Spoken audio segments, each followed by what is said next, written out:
नमस्कार दोस्तों, क्या आपने कभी सोचा है कि भारत में कितने लोग फुटबॉल देखते हैं? यदि नहीं, तो ये आपके लिए बहुत शॉकिंग होगा, क्योंकि भारत में कुल 668 मिलियन पॉपुलेशन ऐसी है जो स्पोर्ट्स देखती है, जिसमें 305 मिलियन लोग फुटबॉल देखते हैं। इसलिए फुटबॉल भारत में क्रिकेट के बाद दूसरा सबसे लोकप्रिय खेल बन गया है।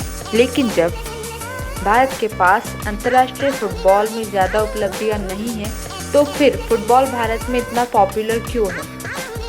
इसकी सबसे बड़ी वजह ग्लोबल फुटबॉल कल्चर का असर है। आज का युवा मेसी, रोनाल्डो, हॉलैंड जैसे इंटरनेशनल सुपरस्टार्स को फॉलो करता है। Social media, YouTube, FIFA games सब ने फुटबॉल को सिर्फ खेल नहीं, एक ट्रेंड बना दिया है।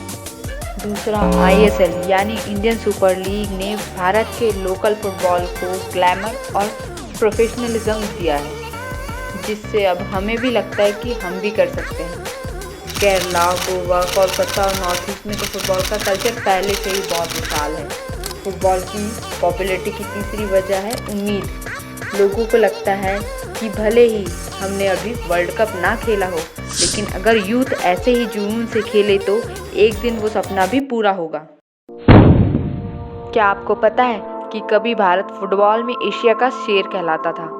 1950 के दशक में भारत की फुटबॉल टीम इतनी मजबूत थी कि दुनिया इंडिया को एशियन ब्राज़ील कहती थी। लेकिन आज हालत यह है कि फीफा रैंकिंग में हम 100 से भी बाहर हैं। तो आखिर ऐसा क्या हुआ?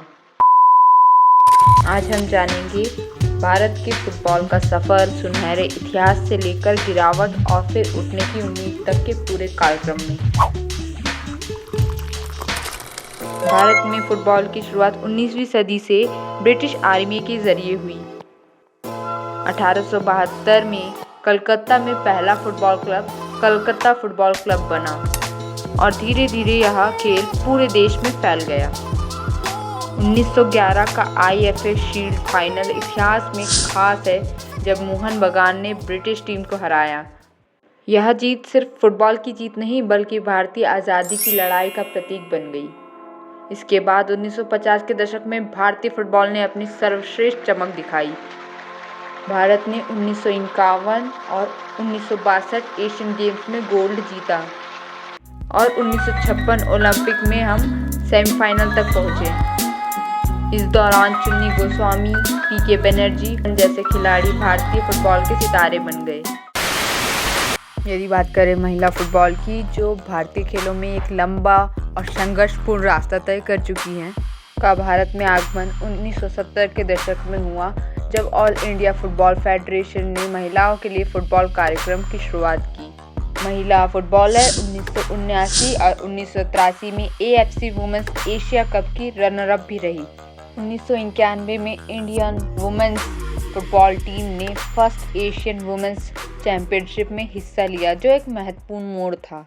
कई दशकों तक महिला फुटबॉल को मुख्य धारा में वह पहचान नहीं मिली, लेकिन 2010 के बीच चीज़ें बदलने लगी। बट इंटरनेशनल स्तर का खेल पाना अभी भी इंडियन फुटबॉल के लिए सपने की तरह है। आज भारत की पुरुष टीम फीफा रैंकिंग में 135 के आसपास है। यदि 2010 से आज तक भारत की रैंकिंग को उठाएं, तो मेंस रैंकिंग में सबसे बड़ी उछाल 2018 में देखी गई, जहां इंडिया 96 नंबर की टीम बन गई। आज इंडिया मेन अपने इतिहास के वर्स्ट रैंकिंग के दौर पे चल रहे हैं। वहीं भारतीय महिलाओं की फीफा रैंकिंग को देखें तो वुमेन्स का बेस्ट रैंकिंग पीरियड 2013 में 49th रैंक का था। वर्स्ट पीरियड 2024 में 69 to 70 के मध्य था। 2013 के बाद महिला फुटबॉल अस्थिरता के साथ ग्रेजुअली ड्रॉप होता गया। अब यदि भारत की तुलना अन्य एशियाई टीम से करें, तो मेंस टीम में जापान, कोरिया और ईरान, जो अक्सर अपने रैंक टॉप 20 के पास ही रखते हैं, वहीं इंडिया फुटबॉल में काफ़ी पिछड़ रहा है। वुमेन्स टीम का भी ऑलमोस्ट यही हाल है। जापान, चाइना, कोरिया जहां अंडर 20 में है, वहीं वुमेन्स इंडिया टीम 63वीं पोजीशन पे है। भारत को इन एशियन टीम तक पहुंचने के लिए लंबा सफर तय करना होगा। अगर सही दिशा और सपोर्ट मिले, तो भारत आने वाले 10 वर्षों में एशिया की टॉप 10 टीमों में शामिल हो सकता है। भारतीय फुटबॉल को आगे बढ़ाने की राह में सुनील छेत्री इस दौर के सबसे बड़े स्टार हैं, जिन्होंने अंतर्राष्ट्रीय गोल्स में टॉप 3 की जगह बनाई। साथ ही ISL यानी इंडियन सुपर लीग ने फुटबॉल को भारत में और अधिक पॉपुलर किया है, लेकिन अभी भी इंटरनेशनल लेवल पर अच्छा करने के लिए बहुत काम बाकी है। महिला फुटबॉल में हाल ही के वर्षों में सुधार देखा गया है। 2022 में तो भारत ने अंडर 17 महिला विश्व कप की मेजबानी भी की थी। इनफैक्ट बाला देवी और मनीषा कल्याण जैसे खिलाड़ी अब यूरोप के क्लब्स में भी खेल रहे हैं।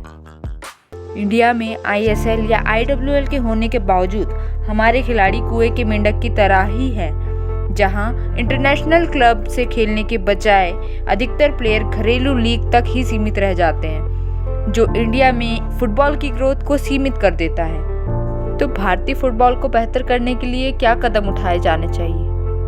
आई थिंक ग्रास रूट प्रोग्राम चलाने चाहिए, जहां बच्चों के लिए अच्छी अकेडमीज हो। ISL और IWL को इंटरनेशनल कोचेस और अधिक क्लब्स को लीग में लाना चाहिए। सरकारी व निजी निवेश मिले ताकि इंडिया में फुटबॉल कल्चर की ग्रोथ हो सके। एक्सपोजर प्रोग्राम चलाए जाएं ताकि भारतीय खिलाड़ियों को इंटरनेशनल क्लब्स में ज़्यादा एक्सपोजर मिले। अंत में यही कहूँगी कि भारत के पास टैलेंट की कमी नहीं है। अगर हमें सही दिशा, सही समर्थन और सही प्लानिंग मिल जाए तो हम जल्द ही फुटबॉल की दुनिया का बड़ा नाम बन सकते हैं। भारत में फुटबॉल सिर्फ एक खेल नहीं, यह कई सपनों को जोड़ने की ताकत है। तो दोस्तों, क्या भारत एक दिन वर्ल्ड कप खेलेगा? कमेंट पे ज़रूर बताएं।